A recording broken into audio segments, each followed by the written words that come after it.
Hi అండి అందరికీ. ఈరోజైతే పీతల కర్రీ ఎలా తయారు చేసుకుందామో చూడండి. పీతలు అయితే బాగా వాష్ చేసుకోవాలి. ఇప్పుడైతే 2 ఆనియన్స్ పెద్దవి తీసుకున్నాను, మిక్స్ చేసుకున్నాను సన్నం. 1 టీ స్పూన్ అల్లం వెల్లుల్లి పేస్టు, 1 కప్పు చింతపండు రసం. నేనైతే కుక్కర్లో వేసుకుంటున్నాను, తొందరగా అవుతుంది, బాగా కుక్ అవుతుంది అనేసి 3 స్పూన్స్ ఆయిల్ అయితే వేసుకున్నాను. ఇప్పుడు ఆనియన్ పేస్ట్ వేసుకొని బాగా కలుపుకోవాలి. మెరూన్ కలర్ మంచి ఫ్రై అయ్యేంత వరకు కలుపుకోవాలి. మెరూన్ కలర్ వచ్చేంత వరకు నూనెలో బాగా ఫ్రై చేసుకోవాలి. ఇప్పుడైతే అల్లం వెల్లుల్లి పేస్ట్ వేసుకోవాలి 1 టీ స్పూన్. వేసుకొని పచ్చివాసన పోయేంత వరకు కలుపుకోవాలి. 1 టీ స్పూన్ పసుపు వేసుకోవాలి. వేసుకొని మళ్ళీ కలుపుకోవాలి ఒకసారి.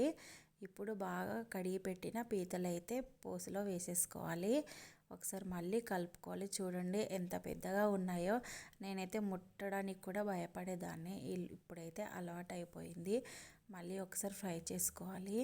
5 మినిట్స్ పోసులనే ఉంచాలి, మంచిగా ఫ్రై అవుతుంది అనమాట. ఇప్పుడైతే 1 టీ స్పూన్ కారం వేస్తున్నాను. నేనైతే కారం కొంచెం ఎక్కువనే వేస్తున్నాను, ఎందుకంటే పులుపుకు తగ్గట్టు వేసుకోవాలి. 1 టీ స్పూన్ ఉప్పు అయితే వేస్తున్నాను. వేసుకొని మళ్ళీ కలుపుకోవాలి ఒకసారి. మళ్ళీ 5 మినిట్స్ బాగా ముక్కకు పట్టేంత వరకు మగ్గనిచ్చిన తర్వాత చింతపండు రసం వేసుకోవాలి.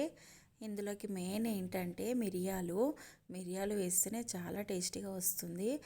పిల్లలకు కూడా హెల్త్కి చాలా మంచిదన్నమాట ఈ కర్రీ. ఇలా కర్రీ చేసుకొని తింటే జొన్న రొట్టికి అయితే ఎక్సలెంట్గా ఉంటుందన్నమాట. 1 టీ స్పూన్ ధనియా పౌడర్, 1 టీ స్పూన్ జీలకర్ర పౌడర్ కూడా వేస్తున్నాను.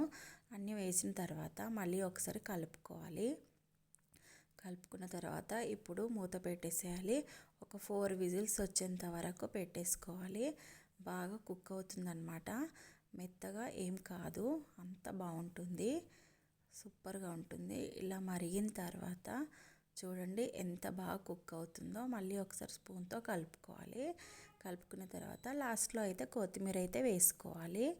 చాలా బాగుంటుంది. వేడి వేడి రైస్కి అయితే సూపర్గా ఉంటుంది.